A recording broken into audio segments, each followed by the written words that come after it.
Welcome to a medieval monastery, a world of silence and prayer, of discipline and devotion, where the rhythms of daily life have remained essentially unchanged for centuries. For the next few hours, we will walk the cold stone corridors of a Benedictine monastery in the year 950 CE, experiencing the demanding routines, the sacred chants, and the painstaking labor that defined monastic life during what historians call the Dark Ages. If you enjoy these immersive journeys into the medieval world, please like and subscribe to support our channel. It is deep night, sometime around 2 o'clock in the morning, and the monastery is dark and silent. The building sits on a hillside in what is now France, though the monks who live here think of themselves not as French, but as Christians, servants of God, living according to the rule of Saint Benedict. Outside, the world is mostly forest and farmland, with scattered villages where peasants work the fields that support the monastery. Inside, 40 monks sleep in their dormitory, a long room lined with simple beds, wooden frames with straw mattresses, thin woolen blankets, no pillows. The silence is broken by the sound of a bell, not a large bell. The great church bells will not ring until later, but a smaller handbell, carried by the monk whose duty it is to wake the community. He walks through the dormitory, ringing steadily, calling the brothers to prayer. The monks rise immediately. There is no gradual waking, no stretching or delay. They have trained themselves to respond to the bell instantly, regardless of how deeply they were sleeping, regardless of how cold the night is, or how tired they feel. They sleep in their habits, the long woolen robes that are their daily clothing, so there is no need to dress. They simply stand, put on their shoes, and make their way in silence toward the church. The church is the heart of the monastery, a stone building with thick walls and small windows, baked to last for centuries. At this hour, it is lit only by a few oil lamps and candles, creating pools of warm light in the vast darkness. The air is cold, medieval churches have no heating, and the monks' breath is visible as they file in and take their places in the choir stalls, wooden benches arranged in rows, facing each other across the church's central aisle. This is Matins, the first of 8 daily prayer services that structure the monks' lives. The rhythm of these services, called the Divine Office, or the Liturgy of the Hours, is the foundation of Benedictine monasticism. Every 3 hours, day and night, the monks gather to pray, to chant psalms, to honor God through word and song. Sleep is interrupted, meals are scheduled around prayer, work is fitted into the spaces between services. Everything else in the monastery exists to support this fundamental purpose. The service begins. The abbot, the monastery's leader, elected by the monks themselves, intones the opening verse. Domine, labia mea aperius. O Lord, open thou my lips. The monks respond in unison. Et os meum annuntiabit laedum tuum, and my mouth shall show forth thy praise. Their voices echo in the stone space, 40 men trained to sing together, their chant rising and falling in the ancient melodies of plain chant, also called Gregorian chant. This music is unlike any modern music. It has no harmony, no instrumental accompaniment, no regular beat or rhythm in the modern sense. It is pure melody, a single line of music that rises and falls according to the Latin text, following patterns established centuries ago and passed down through oral tradition and increasingly through written notation. The melodies are modal, not in the major and minor keys of later Western music, but in the ancient church modes, each with its own character and feeling. The monks chant psalms, the 150 sacred poems from the Hebrew Bible that form the backbone of Christian liturgy. The rule of St. Benedict requires that all 150 psalms be chanted every week, distributed across the various services. At Matins, which is the longest service, they might chant 12 or 15 psalms, along with hymns, readings from scripture, and prayers. The entire service lasts about an hour. To an outsider, this might seem monotonous. Men standing in a cold church in the middle of the night, chanting verses in Latin, many of which they have chanted thousands of times before. But for the monks, this is the center of their existence. They are not here by accident or by force. Each man has chosen this life, has taken vows of poverty, chastity, and obedience, has committed himself to this routine of prayer and work and study. For them, the chant is not monotonous, but meditative, not repetitive, but rhythmic, a way of focusing the mind and heart on God. The chant also serves a practical purpose. It unites the community. 40 men from different backgrounds, different regions, perhaps speaking different native languages, all merge into a single voice. Individual personalities disappear into the collective sound. There is no showing off, no individual performance. The goal is perfect unity, perfect blend, perfect submission of the individual will to the communal purpose. Brother Thomas, a monk in his 30s, who has lived here for 15 years, knows these chants intimately. He learned them as a child oblate, a boy given to the monastery by his parents, raised and educated by the monks. He cannot remember a time when he did not know the melodies of matins, the particular psalms chanted on different days of the week, the seasonal variations that mark the liturgical year. The chant is in his bones, in his breath, in the automatic movements of his mouth and throat. Standing beside him is Brother William, a newer monk, only 2 years professed. William came to the monastery as an adult, fleeing a world that had brought him nothing but disappointment, a failed marriage before his wife died, debts he could not pay, a sense of purposelessness. The monastery offered him structure, meaning, community. But he still struggles with the routine, especially these nighttime services. His body wants to sleep, his mind wanders. He forces himself to focus on the Latin words, trying to pray, trying to mean what he is saying. Across the choir, Father Edmund, the prior, second in command after the abbot, monitors the service with experienced ears. He can detect if someone is dragging the tempo, if the two sides of the choir are not perfectly synchronized, if anyone is singing the wrong melody. After decades in the monastery, he knows every chant, every variation, every mistake that novices commonly make. His role is partly administrative. He manages the daily operations of the monastery, but it is also spiritual, ensuring that the worship offered to God is as perfect as human capability allows. The psalms continue, verse after verse, the two sides of the choir alternating, the melodies rising and falling. Domine, Dominus Noster, quam admirabile est nomen tuum. O Lord, our Lord, how admirable is thy name. Caeli honorant gloriam Dei, the heavens show forth the glory of God. The words are ancient, composed 3,000 years ago by Hebrew poets, translated into Latin by Saint Jerome, chanted by Christians for centuries. The monks are connecting themselves to a tradition that stretches back through time, linking them to countless other monks in countless other monasteries, all chanting the same psalms, all offering the same praise. Between the psalms, there are readings, passages from the Bible or from the writings of the Church Fathers, the great theologians and saints of earlier centuries. One monk stands at a lectern and reads by candlelight, his voice clear and measured, while the others listen. The reading tonight is from St. Augustine, discussing the nature of time and eternity. Most of the monks do not fully understand the complex theology. They are not scholars, just ordinary men committed to a religious life. But they listen respectfully, absorbing what they can. After the readings come the prayers, intercessions for the king, for the bishop, for benefactors of the monastery, for the souls of the dead, for peace, for good harvest, for protection from Vikings and other raiders who still threaten the countryside. The prayers are formal, following established patterns, but they reflect real concerns. This monastery has been raided twice in living memory. The community has been scattered, monks killed or enslaved, buildings burned. They have rebuilt, but the memory and the fear remain. Finally, after an hour of chanting and reading and praying, Matins concludes. The abbot gives the blessing, and the monks file out of the church in silence. They return to the dormitory for another 2 hours of sleep before the next service, Lauds, which begins at dawn. But not all the monks return to bed. A few have special duties. Brother Martin, the sacristan, remains in the church to extinguish most of the candles, expensive and not to be wasted, while leaving a few burning for the continuous vigil that someone must always maintain before the altar. Brother Peter, responsible for the infirmary, checks on 2 elderly monks who are too sick to attend services, bringing them water, adjusting their blankets, saying a quiet prayer over them. And Brother Thomas, our 30-something monk, does not return to the dormitory either.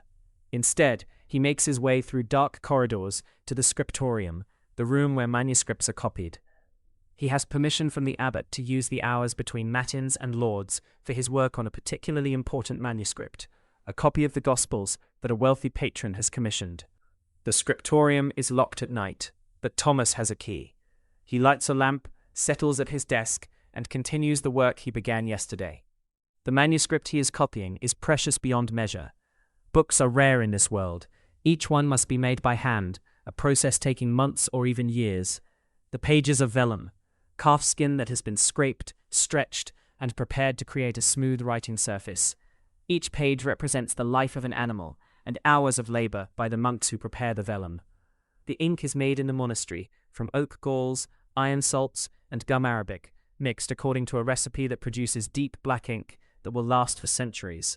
Thomas writes with a quill pen, carefully cut and shaped from a goose feather. He dips it in ink and draws the letters with practiced precision. His script is Carolingian minuscule, a standardized style of writing developed during the reign of Charlemagne and now used throughout Western Europe. The letters are clear, regular, elegant, far more readable than the various scripts that preceded it. Thomas writes in Latin, of course. Latin is the language of the Church, the language of learning, the only language in which books are written. The vernacular languages, the various dialects that peasants speak in their villages, have no written form, no literature, no prestige. The work is slow and demanding. Thomas must concentrate on every letter, must maintain consistent size and spacing, must avoid errors that would waste a precious vellum. If he makes a mistake, he can sometimes scrape the ink off with a knife and rewrite, but this damages the vellum and is visible in the finished manuscript. Better to work carefully, to check each word before writing it, to maintain focus even when tired. The text he is copying is the Gospel of Matthew, and he is currently working on the Sermon on the Mount. Beati pauperis spiritu, quoniam ipsorum est regnum caelorum. Blessed are the poor in spirit, for theirs is the kingdom of heaven. Thomas knows this text intimately. He has heard it chanted, has meditated on it, has lived by its precepts. As he copies the words, he prays them, turning the mechanical work of writing into an act of devotion. This is the purpose of the scriptorium, the reason monasteries spend so much time and resources copying books. The monks are preserving civilization itself. In a world where literacy is rare, where political structures are fragile, where invasions and disasters regularly destroy cities and libraries, monasteries are the repositories of knowledge. They copy the Bible, the writings of the Church Fathers, the works of classical authors, Virgil, Cicero, Seneca, preserving texts that would otherwise be lost. Without the monasteries, without monks like Thomas spending hours in cold scriptoria, much of ancient learning would have vanished entirely. Thomas works for over an hour, completing most of a page. His hand is cramping, his eyes are tired from working by lamplight, but he is satisfied with what he has accomplished. When the bell rings for Lauds, the morning prayer that begins at dawn, he carefully cleans his pen, covers his inkwell, and closes the manuscript. He locks the scriptorium and makes his way back to the church, where the community is gathering once again. Lauds begins as the first grey light of dawn penetrates the narrow windows of the church. This service is shorter than Matins, perhaps 30 minutes, but it marks an important transition from night to day. The darkness that filled the church during Matins is now receding, and the monks can begin to see each other's faces rather than just shadows and silhouettes. The chants of Lauds reflect this transition, celebrating the arrival of light, thanking God for another day. Benedictus Dominus Deus Israel. Blessed be the Lord God of Israel. The monks sing the Canticle of Zechariah, the hymn that concludes Lauds every day. Their voices are perhaps a bit stronger now, their posture a bit more alert, as their bodies wake fully and adjust to the demands of the day ahead. After Lauds comes Prime, the service that sanctifies the first hour of daylight. Prime is brief, 15 or 20 minutes, consisting of a few psalms, a hymn, and prayers. Then, finally, the monks have a break in their prayer routine, a space of several hours before the next service. But this does not mean rest, it means work. The community processes from the church to the chapter house, a room adjacent to the cloister where the monks gather each morning for their daily chapter meeting. The name comes from the practice of reading a chapter from the rule of Saint Benedict at each meeting, reminding the monks of the principles that govern their life together. The monks sit on stone benches around the walls of the chapter house. The abbot, Father Gregory, sits in a chair at the front, slightly elevated, his position reflecting his authority, but not excessively grand. Benedictine spirituality emphasizes humility, even for leaders. Father Gregory is in his 50s, a man who has been abbot for 12 years. He was elected by the community, as the rule requires, chosen because of his wisdom, his spiritual maturity, and his ability to govern the monastery effectively. The chapter meeting begins with the reading from the rule. Today's chapter concerns obedience, one of the 3 vows every monk has taken. Brother Stephen, the monk assigned to read, stands and reads in clear Latin. The first degree of humility is obedience without delay. This becomes those who hold nothing dearer to them than Christ, and who on account of the holy servitude which they have taken upon them, and for fear of hell, and for the glory of life everlasting, the monks listen. They have heard these words hundreds of times, but familiarity does not diminish their importance. The rule is their constitution, their guide, the framework within which they live. Every aspect of monastic life, the prayer schedule, the work assignments, the meals, the discipline, is governed by the rule or by interpretations of it, developed over centuries of monastic practice. Father Gregory addresses practical matters. He announces that the monastery's mill needs repair. Several monks will be assigned to that work today. He reminds everyone that the feast of St. Michael is approaching, and preparations must be made. He notes that the winter stores of grain are lower than they should be at this point in the year, and the community must be more careful about waste. Then comes the part of chapter that the monks find most uncomfortable, the confession of faults. Any monk who has broken the rule, who has failed in his duties, who has sinned against the community, is expected to stand and confess publicly. The silence stretches as monks consider whether they need to speak. Brother William stands, his face flushed. Father Abbot, I confess that yesterday during the reading at dinner, my mind wandered and I did not attend to the holy words being read. I was thinking about my former life, about worldly matters, and I failed in my duty to keep my thoughts on sacred things. Father Gregory nods gravely. Brother William, your honesty is commendable. For this fault, you will prostrate yourself at the church entrance during the next meal, and ask the brothers forgiveness as they enter. Do you accept this penance? Yes, Father Abbot. May God forgive you and strengthen you in your weakness.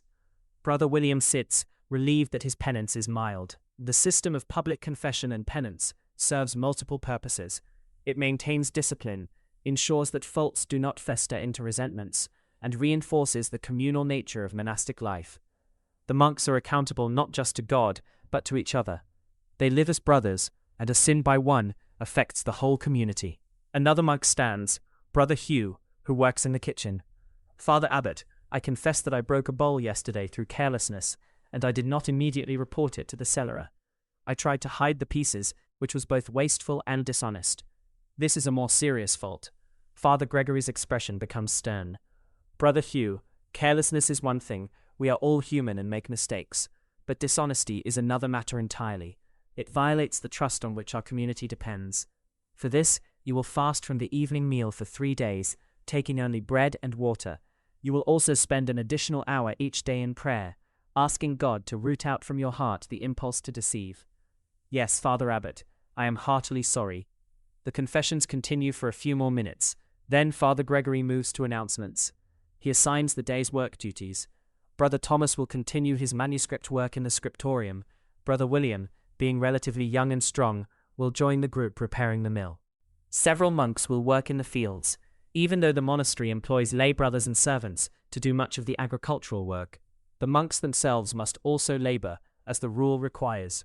Manual work is part of Benedictine spirituality, a way of staying humble, of remembering that they are servants.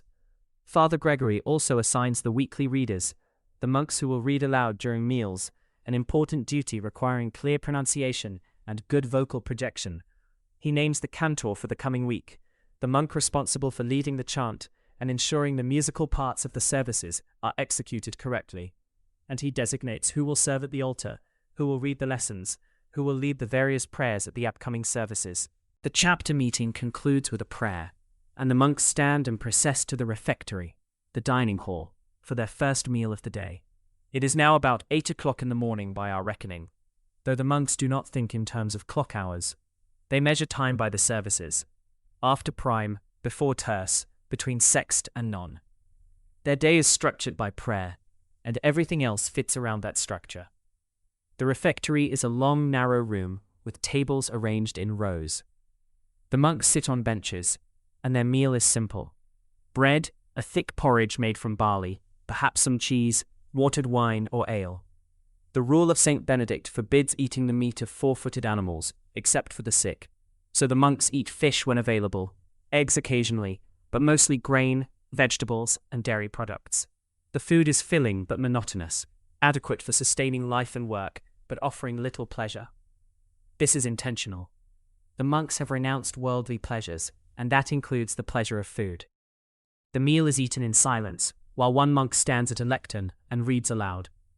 Today's reading is from the Lives of the Desert Fathers, stories of the early Christian hermits who lived in the Egyptian desert in the 3rd and 4th centuries. These stories are meant to inspire and instruct, tales of extreme asceticism, miraculous healings, spiritual warfare against demons, and profound wisdom. Brother James, this week's reader, has a strong, clear voice. He reads the story of Saint Anthony, who spent 20 years in an abandoned fort in the desert, fighting temptations and visions sent by demons. And after Anthony had remained thus in solitude, devils came to him in the form of beasts and reptiles, and the place was filled with the appearances of lions and bears and leopards and bulls and serpents and scorpions and wolves. The monks eat and listen. Some are genuinely absorbed in the reading, contemplating its spiritual lessons. Others are simply hungry and focused on their food, letting the words wash over them. Brother William finds his mind wandering again. He is supposed to be meditating on the holy reading, but instead he is thinking about the mill repair, wondering if he knows how to do the work he has been assigned, hoping he will not make mistakes that will earn him another public rebuke. Brother Thomas, sitting near the head of the table because of his seniority, eats mechanically, while his mind is still in the scriptorium, planning the next page of the Gospel manuscript. He knows which passages are coming, knows which letters will require special care. The illuminated capitals that begin each section, decorated with intricate designs of interlaced patterns, and sometimes small illustrations. These illuminations are the glory of medieval manuscripts, transforming functional books into works of art. Thomas is a competent copyist but not a great illuminator. For the most elaborate decorations, the abbot has arranged for a specialist from a nearby monastery to visit. The meal lasts about 30 minutes, then the monks stand, say a prayer of thanksgiving, and disperse to their assigned work. The morning work period will last until the service of Terce at mid-morning, then continue after Terce until Sext at midday. Brother Thomas returns to the scriptorium. In daylight, it is a different place, no longer dim and mysterious, but practical and businesslike. There are 6 writing desks in the room, though today only 3 are occupied. Manuscripts are stored in a locked cupboard, along with the precious supplies of vellum, ink, and other materials. The walls are whitewashed to maximize the available light, and the windows, while small by modern standards, are positioned to provide the best illumination for the working scribes. Thomas settles at his desk and examines the page he worked on during the night. By daylight, he can see small imperfections he missed by lamplight. A letter slightly irregular, a word where the spacing is not quite right. He considers scraping and correcting, but decides the errors are minor enough to leave. Perfection is ideal, but the goal is to complete the manuscript, not to make every page flawless. He continues copying, working steadily through the morning. The scriptorium is silent except for the scratch of quills on vellum, the occasional rustle of pages being turned in exemplar manuscripts, the soft sounds of breathing and slight movements. This is contemplative work, requiring concentration but also conducive to prayer. Thomas prays as he works, silently repeating short prayers in rhythm with his writing, turning the labor into meditation. At one of the other desks, Brother Albert is working on a more modest project, copying a psalter for use within the monastery. This is less exacting work than Thomas's Gospel manuscript, but still important. The community needs multiple copies of service books, and these must be maintained and replaced as they wear out. Brother Albert is younger than Thomas, less experienced, and his script is not quite as refined. But he works diligently, knowing that every page he completes is a contribution to the community's worship. The third occupied desk belongs to Brother Dominic, who is not copying, but rather repairing an old manuscript, a copy of St. Augustine's Confessions that has been heavily used and is falling apart. He carefully removes the old binding, inspects each page for damage, repairs tears with thin strips of vellum and paste, and will eventually rebind the whole book. This work is less prestigious than copying new manuscripts, but it is essential. Books are too valuable to discard when they can be repaired. The morning passes in this quiet, focused work. The monks are not clock-watching, they work until the bell rings for terce, whenever that may be. Time is measured by work accomplished, by prayers said, by the natural rhythm of daylight and darkness, not by mechanical divisions into minutes and hours. Meanwhile, in other parts of the monastery, different work proceeds. In the fields beyond the monastery walls, several monks labor alongside lay brothers and hired workers, harvesting the last of the autumn crops. Medieval agriculture is labor-intensive, requiring constant work: plowing, sowing, weeding, harvesting, threshing. The monastery owns extensive lands, and the food produced on these lands supports not only the monks, but also the servants, the poor who come to the gate seeking alms, and provides surplus that can be sold to generate income. Brother William is at the mill with 3 other monks and the monastery's miller, a lay employee who lives in a cottage near the mill with his family. The mill is a substantial structure built over a stream, using water power to turn massive millstones that grind grain into flour. One of the wooden gears that transfers power from the water wheel to the millstones has cracked and needs replacement. This is skilled work, and William watches more than participates, learning as the more experienced monks and the miller assess the damage, measure for a replacement part, and discuss how to execute the repair. The monks must be practical men, capable of maintaining the infrastructure that supports their life of prayer. They cannot simply be contemplatives. They must also be farmers, builders, craftsmen. In the kitchen, Brother Hugh, the monk who confessed to breaking a bowl, is working on preparations for the midday meal, along with 2 other monks assigned to kitchen duty this week. The kitchen is hot and smoky, with a large fireplace where pots hang over the flames. They are making a thick pottage, a stew of vegetables, beans and barley, that will be the main dish for dinner. The work is unglamorous, but necessary, and the rule emphasizes that kitchen work should be rotated among all the monks, even those of high rank, as a practice of humility. In the infirmary, old Brother Anselm lies in his bed, too weak to rise. He is perhaps 70 years old, an extraordinary age for this period, and he has lived in the monastery for over 50 years. He was a boy oblate, like Thomas, given to the monastery at age 8. He has known no other life. Now, at the end of his life, he is cared for by Brother Peter, the infirmarian, who brings him food he can manage, soft bread soaked in warm milk, thin broth, and sits with him, reading to him from the Psalms, helping him to pray when he can no longer attend services. Brother Anselm drifts in and out of consciousness, his mind moving between present and past. He remembers his childhood in the monastery, learning to read Latin, learning the chants, being terrified of making mistakes during services.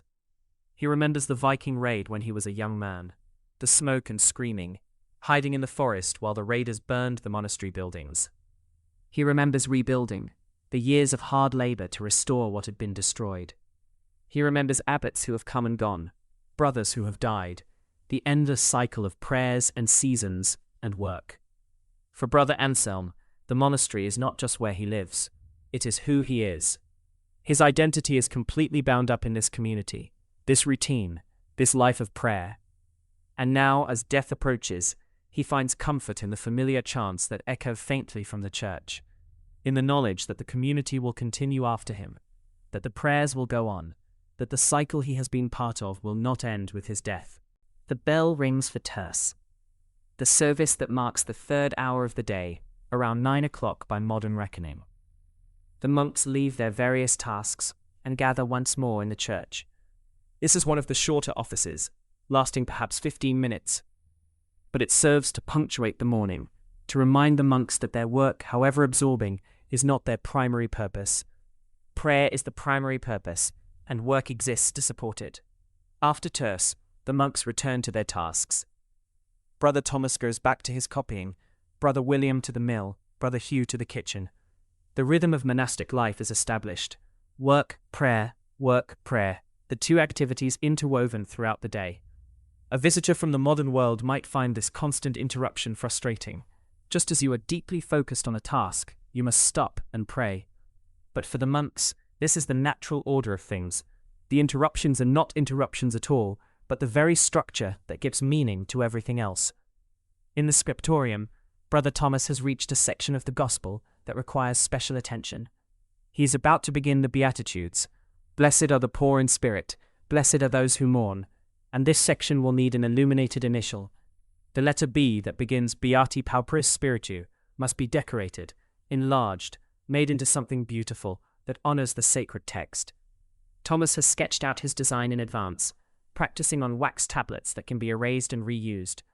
The B will be formed from interlaced patterns, the Celtic-influenced designs that are popular in manuscripts of this period. Within the curves of the letter, he will paint small decorative elements, perhaps a vine with leaves, perhaps geometric patterns. The work requires pigments that he does not normally use: red lead for red, azurite for blue, yellow ochre for gold highlights. These expensive pigments are kept locked away, dispensed carefully by the monastery's librarian, who serves as guardian of the scriptorium's resources. Before beginning the illumination, Thomas says a prayer. The decoration of sacred texts is itself a sacred act, a way of honoring God through beauty. He mixes his pigments on a small palette, grinding the powdered minerals with water and gum arabic to create paint of the right consistency. Then, with a finer brush than he uses for ordinary writing, he begins to lay down the design. This work requires absolute steadiness of hand. A single mistake, a line that wavers, a spot where paint bleeds beyond its boundary, can ruin the entire page. Thomas works slowly, methodically, breathing evenly, his whole attention focused on the movement of his brush. Time disappears. There is only the page, the paint, the emerging pattern. He completes the outline of the letter in ink, then begins filling in the colors. The bright red lead that will make the letter stand out from the page. He paints carefully, staying within the lines, building up the color in thin layers. Then the blue, the precious azurite that costs more than gold, reserved for the most important manuscripts. Finally, touches of yellow ochre mixed with egg white to create a metallic sheen that catches the light. The work takes nearly 2 hours, and when he finishes, Thomas sits back and examines the result.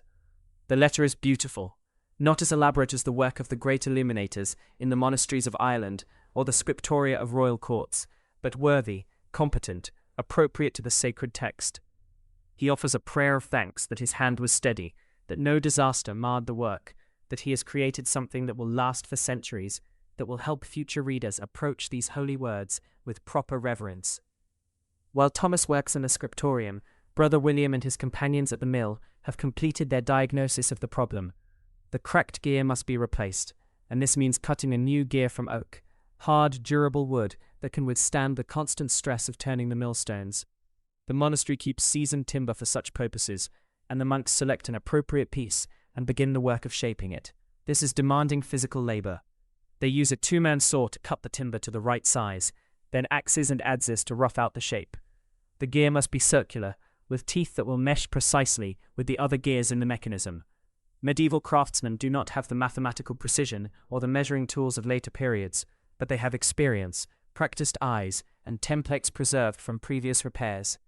Brother William, being young and strong but inexperienced, is given the simpler tasks, holding pieces steady while others saw, bringing tools as they are needed, clearing away wood shavings. He watches the older monks work, trying to learn, understanding that this kind of practical knowledge, how to judge wood grain, how to shake timber, how to fit pieces together, is as important in monastic life as knowing the Psalms or understanding Latin grammar. The physical labor is actually welcome after days of more sedentary work. William feels his muscles engaged, feels his body doing what bodies are meant to do, lifting, carrying, pushing, pulling. The monastic life is not meant to be purely contemplative, and the rule of Saint Benedict specifically requires manual labor. Idleness is the enemy of the soul, Benedict wrote. Therefore the brethren should be occupied at certain times in manual labor and at other fixed hours in sacred reading. The morning slides toward midday, and the bell rings for sext, the 6th hour service. Once again, the monks leave their work and gather in the church. The sun is now high. Light streams through the small windows, and the church is warmer than it was at dawn, though still cool by modern standards. The service follows the familiar pattern: psalms, hymns, prayers, and the monks chant with voices now fully awake, their tones blending in the ancient melodies. After sext comes the main meal of the day, taken in the early afternoon. This is the only substantial meal the monks will have. In the evening, there will be just a light supper, and during certain penitential seasons, even that may be omitted. The meal is more elaborate than the morning's simple porridge. Today there is bread, a thick vegetable pottage, enriched with beans and onions, cheese, boiled fish caught in the monastery's ponds, and ale brewed in the monastery's own brewery. As always, the meal is taken in silence while a monk reads.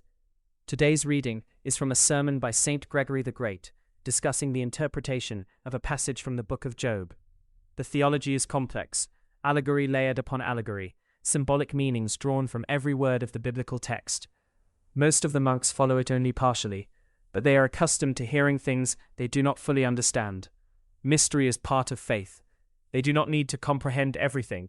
They need to be open to truth, to allow the words to work on their souls, even when their minds cannot grasp all the meaning. Brother Thomas eats gratefully, his hunger sharpened by the morning's concentrated mental work. Brother William, tired from physical labor, finds the food especially satisfying. Brother Hugh, still under penance for his dishonesty, does not eat at all. He stands at the refectory entrance, prostrating himself as each monk enters, a public humiliation meant to reinforce the seriousness of his fault and to purify his soul of the impulse to deceive. The meal lasts about 45 minutes, then comes a brief period of rest.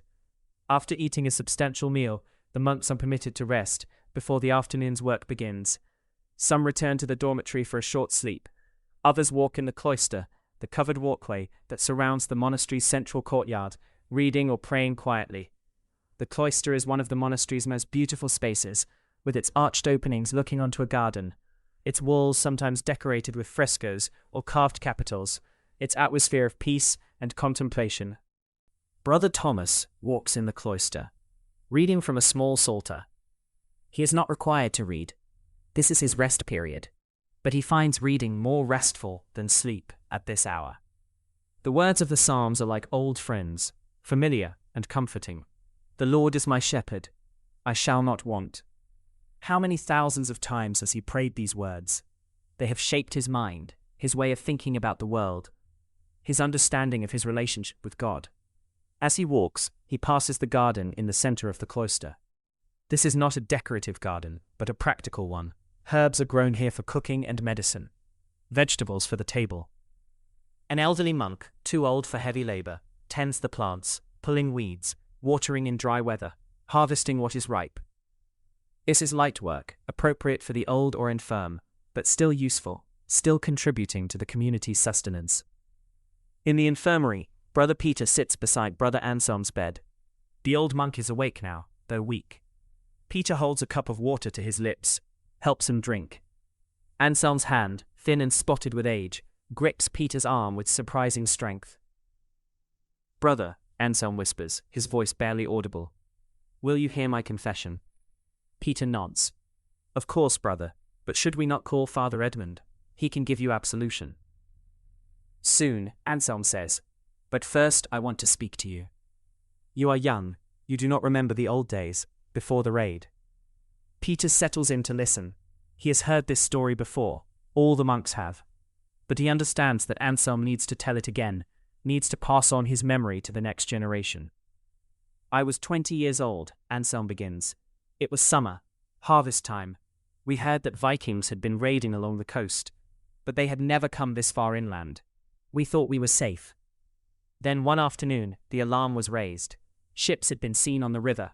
Raiders were coming." He pauses, gathering strength. "The abbot told us to take the most precious things, the relics, the best manuscripts, the silver vessels from the altar, and hide them in the forest. Some of us went. Others stayed to defend the monastery. It was chaos. I was young and strong then, and I carried a heavy chest of books into the forest. I hid it in a cave we knew about, covered it with branches. When I returned, the monastery was burning. I could hear screaming. I should have gone back, should have tried to help, but I was too frightened. I hid in the forest like a coward, while my brothers were killed or captured." Tears run down Anselm's weathered cheeks. "For 50 years I have carried that shame. I survived because I was a coward." Peter takes the old man's hand. "Brother, you survived because you obeyed the abbot. You saved the books, the sacred objects. Without you, everything would have been lost. You preserved what mattered most. Do you think so? Anselm asks. Do you think God forgives me? I know he does, Peter says. You have given your whole life to this community. You have prayed without ceasing. You have copied manuscripts. You have taught novices. You have lived the rule faithfully. Whatever happened that day, it has been redeemed by 50 years of faithful service. Anselm closes his eyes, seeming to find some peace in these words. Peter sits with him in silence, waiting, keeping vigil. This is part of his duty as infirmarian, not just to tend to physical ailments, but to provide spiritual comfort, to help his brothers face death with faith rather than fear. Outside, the afternoon continues. The sun moves across the sky. In the fields, the harvest work proceeds. In the kitchen, preparations begin for the evening's light supper. In the scriptorium, Brother Dominic continues his patient work of repairing the old manuscript, while Brother Albert copies his psalter, page after careful page, and through it all, the rhythm of prayer continues. The bell will ring again for none, the ninth-hour service, then for vespers as the sun begins to set, then for compline, before the monks retire to bed, then for matins again in the deep of night. The cycle never stops. The prayers continue. This is what monasteries do, what they have done for centuries, what they will continue to do for centuries to come. They pray, they work, they preserve knowledge, they maintain islands of order and learning in a world that often seems chaotic and dark. After the rest period comes one of the most important parts of the monastic day, the time set aside for sacred reading, what the monks call Lectio Divina. The rule of Saint Benedict mandates that monks spend several hours each day in reading and study, recognizing that the life of the mind is as important as the life of the body, or even the life of prayer.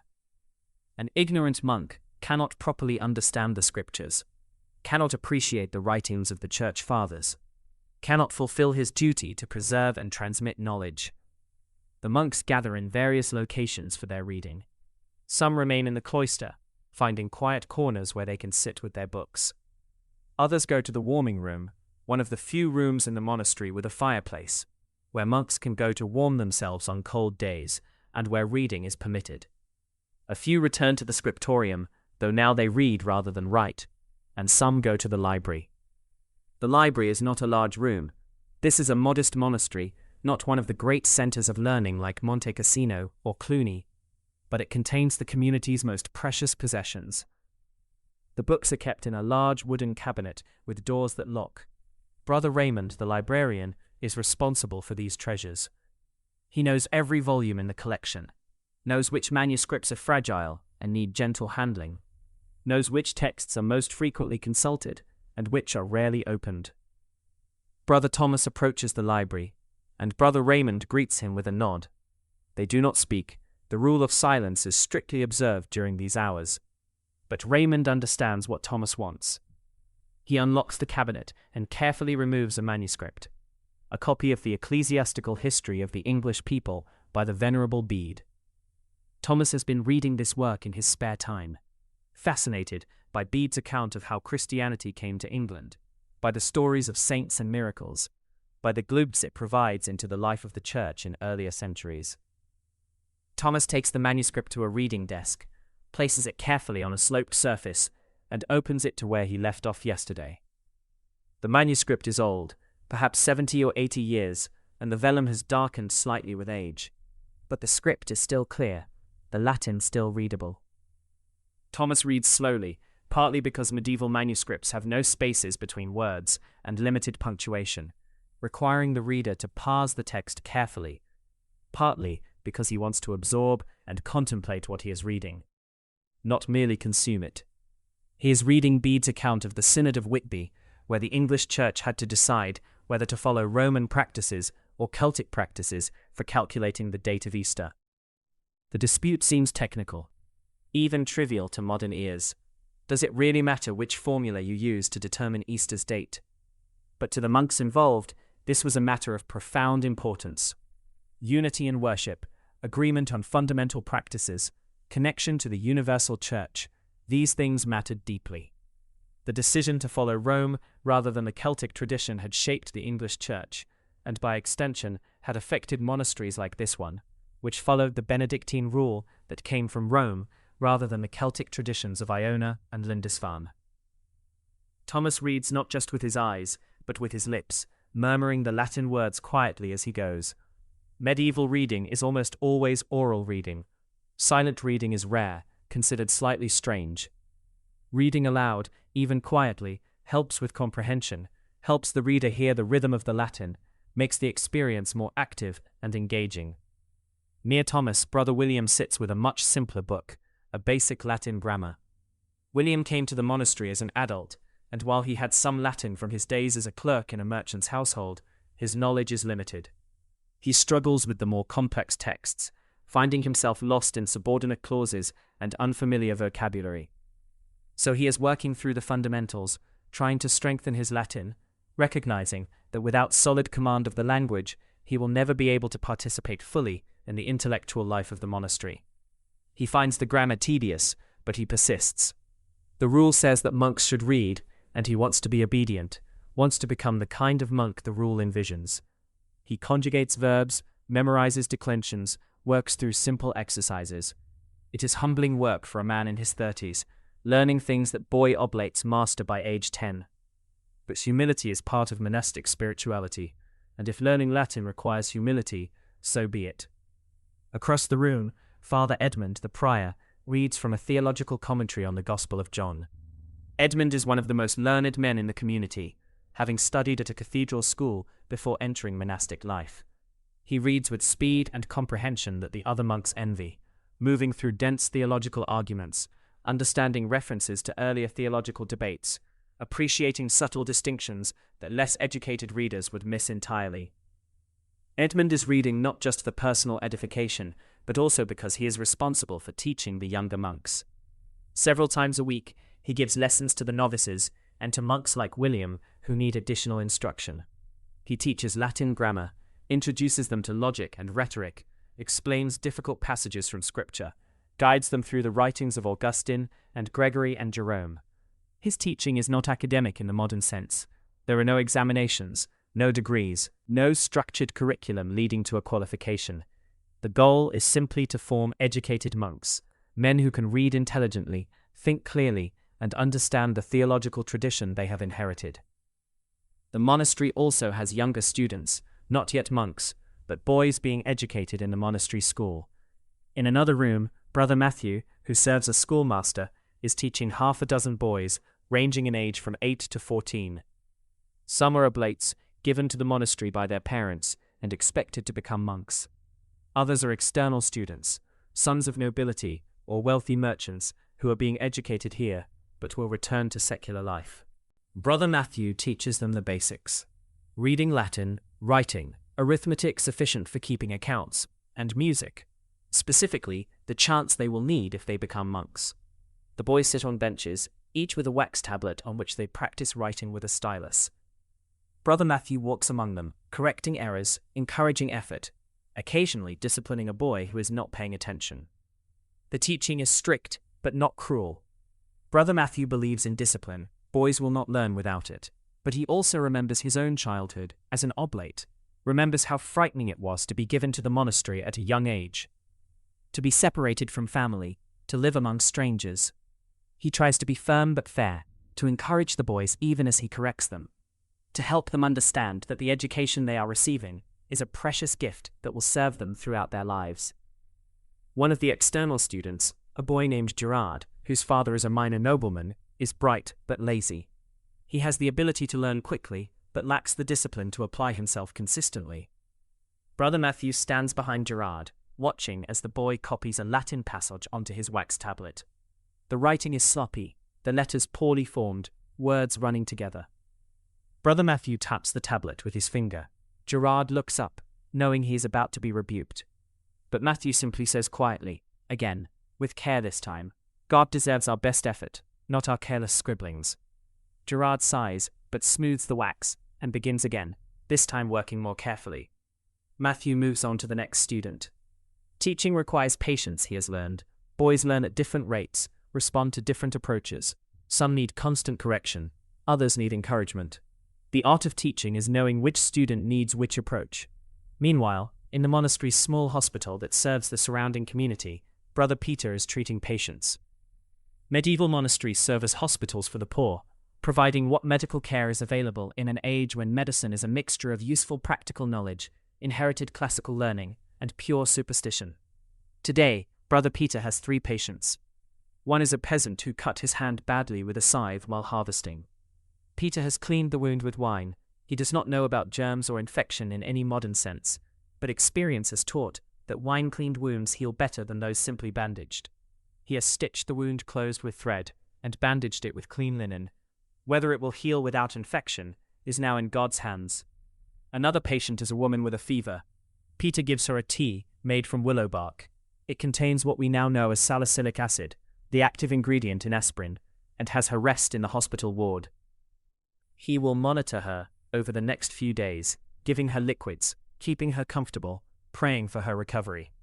If the fever breaks, she will likely recover. If it does not, there is little he can do. The third patient is a child with a persistent cough.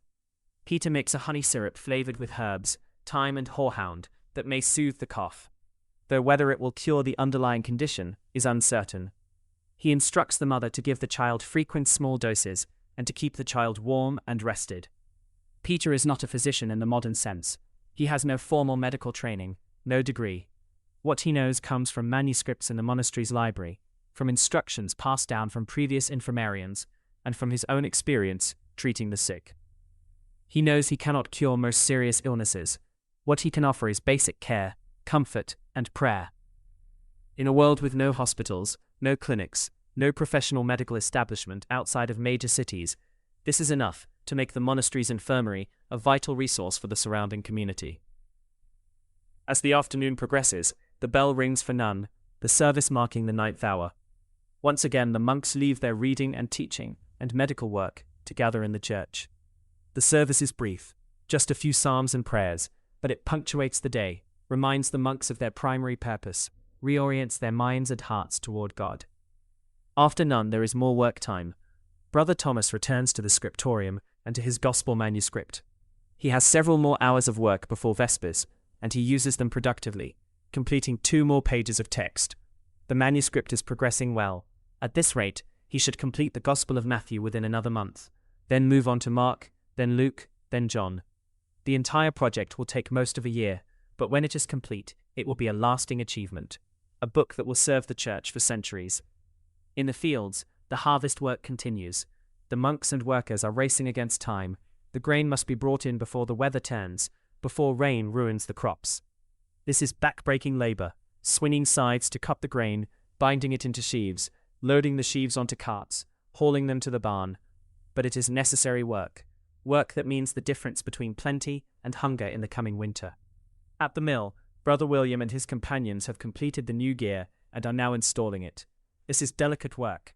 The gear must fit precisely, must mesh smoothly with the other gears, must be secured firmly so it will not come loose under the stress of operation.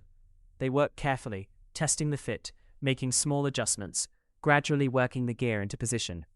By late afternoon, they have succeeded. The mill can be put back into operation, ready to grind the grain that is even now being harvested from the fields. William feels a sense of accomplishment. He did not do the skilled work. That was done by the experienced monks, but he helped, he learned, he contributed. He is beginning to understand that monastic life is not just about prayer and reading, important as those are.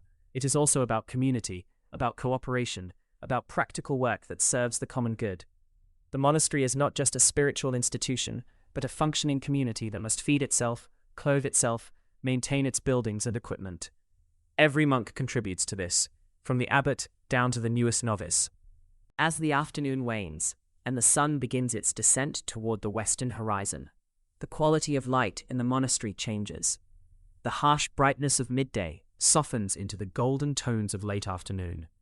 Shadows lengthen across the cloister, and the air begins to cool. The monks are approaching the final hours of their working day, and there is a subtle shift in the atmosphere. Bodies are tired from the day's labor. Minds are beginning to turn toward evening prayers. Thoughts drift toward the rest that will come after Compline. The bell rings for Vespers, the evening prayer that marks the transition from day to night. This is one of the major offices, longer and more elaborate than the shorter hours of terce and nun. The monks process into the church, which is now filled with the slanting light of the setting sun. The small windows glow like jewels. The monastery cannot afford stained glass, but even plain glass, colored by impurities in its making, catches the light beautifully. Vespers begins with the traditional opening. Deus in adjutorium meum intende. O God, come to my assistance. The monks respond, Domine ad adjuvandum me festina.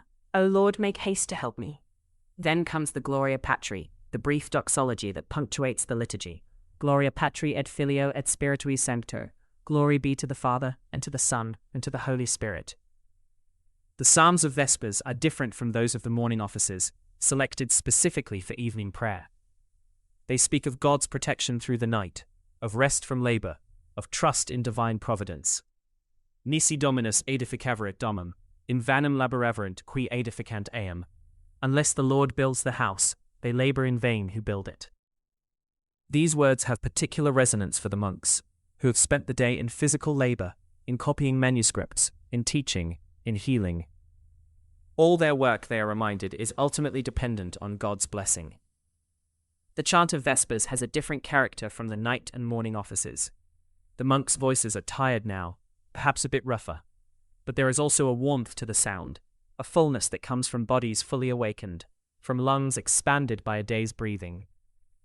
The music fills the stone church, echoes off the walls, creates an atmosphere of peace and contemplation as daylight fades. Brother Thomas chants with the others, but his mind is partly still in the scriptorium, thinking about the pages he completed today, planning tomorrow's work. He catches himself and tries to refocus. This is a temptation he struggles with constantly, allowing his work to intrude on his prayer, allowing his mind to wander to practical concerns when he should be focused on God. The rule addresses this directly, warning against the monk who is present in body, but absent in mind, during the divine office. Brother William finds Vespers easier than the night offices. He is not fighting sleep. His body is pleasantly tired rather than exhausted. And the beauty of the church in evening light moves him in a way the cold darkness of matins does not. He feels, at this moment, that he has made the right choice in coming to the monastery, that this life of prayer and community might actually bring him the peace he has been seeking. Father Edmund, leading the chant from his position as prior, notices small imperfections in the singing. The two sides of the choir are slightly out of synchronization. One monk is consistently singing a note flat, but he does not interrupt. The goal is not absolute perfection, but sincere worship. God cares more about the hearts of the singers than about technical precision. Still, Edmund makes a mental note to speak with the offending monk later, to help him improve. Good worship honors God, and sloppiness, even unintentional sloppiness, suggests a lack of care. After Vespers comes the evening meal, a light supper, much simpler than the midday dinner. Tonight it is just bread and cheese, with ale to drink. The meal is eaten quickly, with a brief reading from a collection of saints' lives.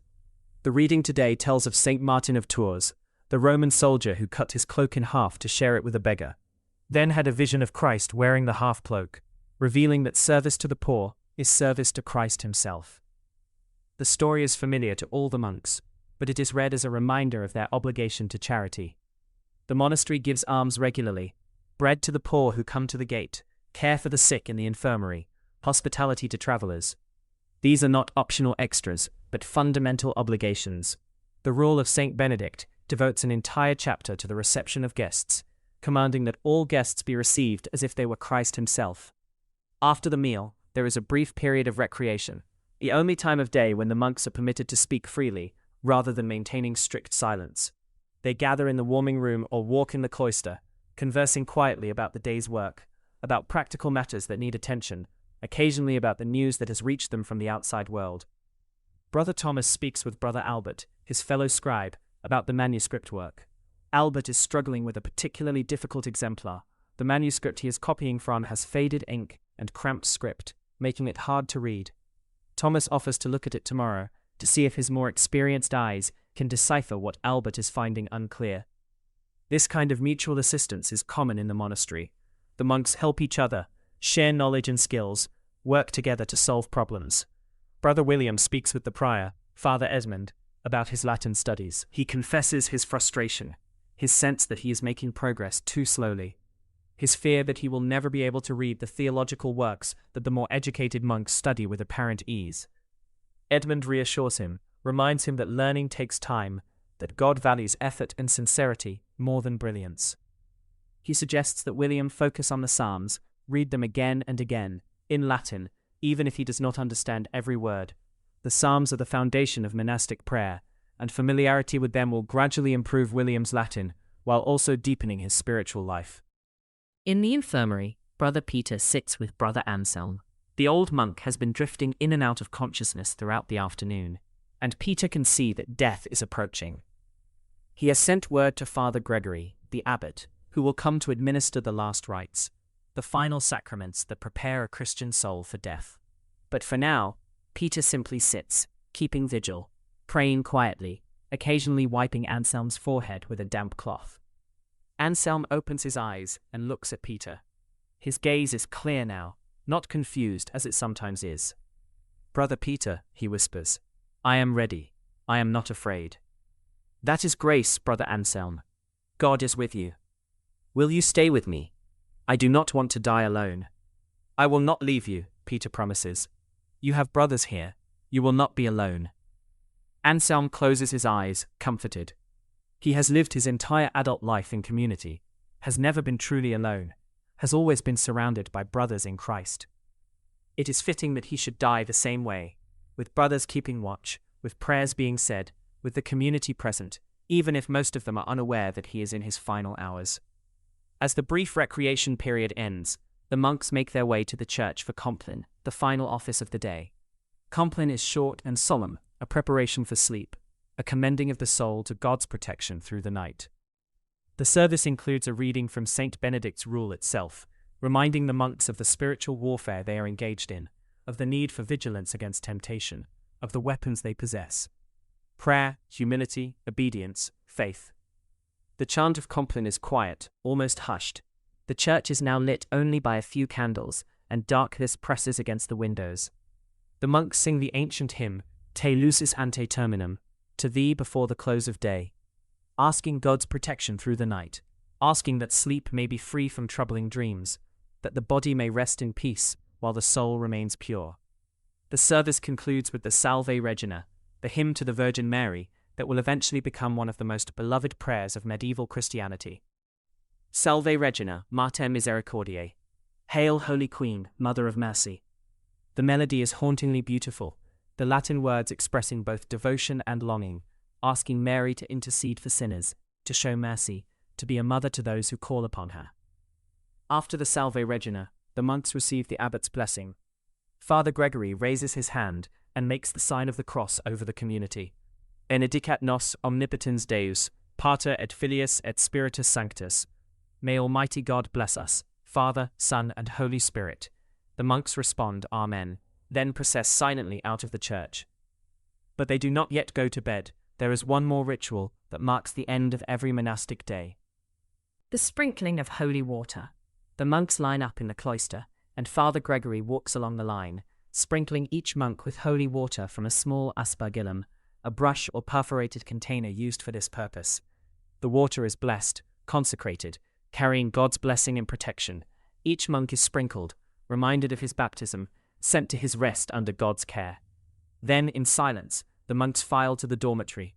They remove their shoes, lie down on their beds, pull their blankets over themselves. No talking is permitted. The great silence, the rule of complete silence from Compline until after prime the next morning, is now in effect. The only sounds are the rustling of straw mattresses, the creaking of bed frames, the soft breathing of men settling into sleep. Brother Thomas lies in his bed, reviewing the day. He has completed good work in the scriptorium. He has prayed all the offices. He has eaten adequately. He has not committed any serious faults. It has been an ordinary day, neither particularly virtuous nor particularly sinful. Just one more day in a life that consists of thousands of such days, each one much like the others, each one part of the rhythm of prayer and work that defines monastic existence.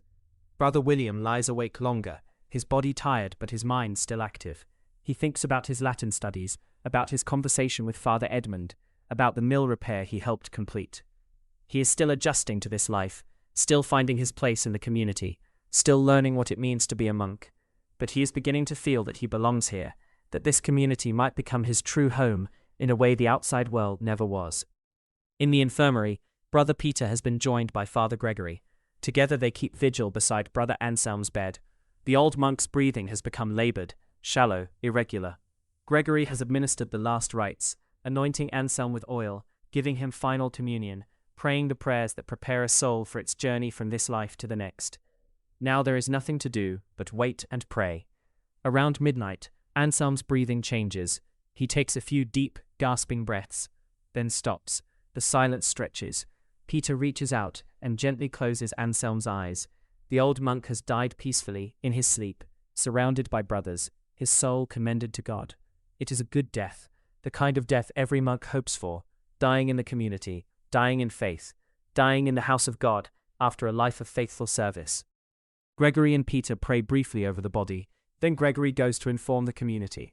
He rings the small bell that summons the monks for matins, though it is not yet time for that service. The monks rise, confused at first, then understanding, as Gregory announces that Brother Anselm has died, and they must gather to pray for his soul. The community processes to the church, where Anselm's body has been carried and laid before the altar. They will keep vigil through the night, chanting psalms, praying for Anselm's soul, asking God's mercy for him, commending him to eternal rest. This is how a monk's life ends, not alone but surrounded by community, not in silence but with prayers and chants, not with fear but with faith that death is not an ending but a beginning, the passage from earthly struggle to heavenly peace. The monks stand in the darkened church, arranged around Brother Anselm's body, which has been washed and dressed in his monastic habit, his hands folded over his chest, a wooden cross placed between his fingers. Candles burn at the four corners of the bier, their flames flickering, casting moving shadows on the stone walls. The scene is timeless. This vigil has been kept in countless monasteries for countless deceased brothers. The same prayers said, the same psalms chanted, the same faith expressed that death is not defeat, but victory, not ending, but transformation. Father Gregory stands at the head of the bier and intones the opening of the Office of the Dead, a special liturgy reserved for deceased members of the community. Dilexi, quoniam exaudiet Dominus vocem orationis meae. I have loved, because the Lord will hear the voice of my prayer. The monks respond with the continuation of the psalm, their voices filling the church with ancient words of hope and mourning. The Office of the Dead is long, longer than any of the regular offices, consisting of many psalms specifically chosen to address themes of death, judgment, mercy, and resurrection. The monks will chant through the night, not pausing for rest, keeping continuous vigil beside their brother's body until dawn, when he will be buried in the monastery cemetery. Brother Thomas chants the familiar words, but tonight they have new meaning. He has known Brother Anselm his entire monastic life. Anselm was already old when Thomas arrived as a boy oblate. The old monk taught Thomas how to prepare vellum, how to mix ink, how to cut a quill properly. He shared stories of the monastery's history, of the Viking raid, of the years of rebuilding. Now Anselm is gone, and Thomas feels the weight of time, the sense that he himself is no longer young, that he too will one day lie on a bier while younger monks keep vigil. But there is comfort in this continuity. The monastery will go on. New monks will come, will learn the chants and the crafts, will copy manuscripts, and tend the sick, and keep the hours of prayer. The individual passes, but the community endures.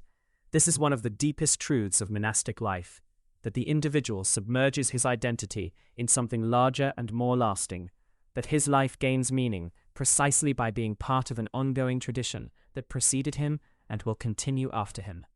Brother William, newer to this life, finds the vigil moving, but also overwhelming. He did not know Brother Anselm well. The old monk had been confined to the infirmary for most of William's time in the monastery. But the solemnity of the occasion, the beauty and gravity of the chants, the reality of death confronted directly, rather than hidden away, all of this affects him deeply. He thinks about his own death, wonders if he will die here.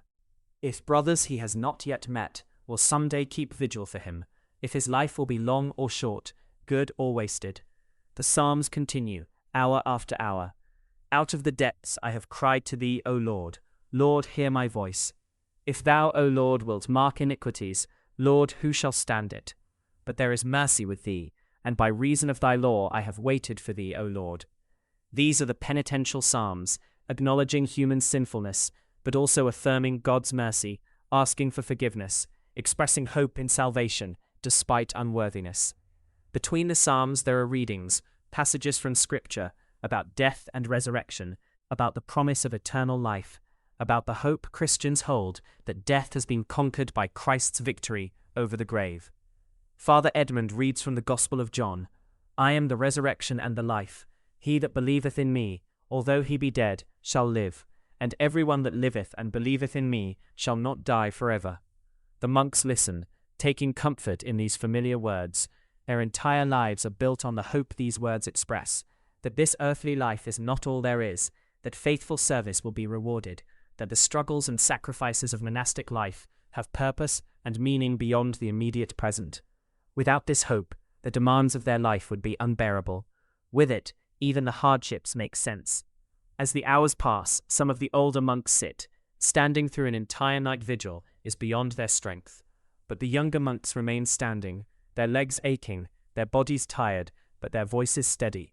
This is their duty to their brother, their final service to the man who lived among them, prayed with them, worked beside them for 50 years. Brother Peter, who was with Anselm at the end, feels both grief and relief. Grief for the loss of a brother, relief that Anselm's suffering is over, that he died peacefully, that his long life of service has reached its appointed end.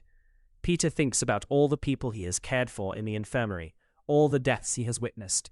Each death is different, yet each death is the same, the final letting go, the passage from known to unknown, the moment when earthly concerns fall away and the soul faces eternity.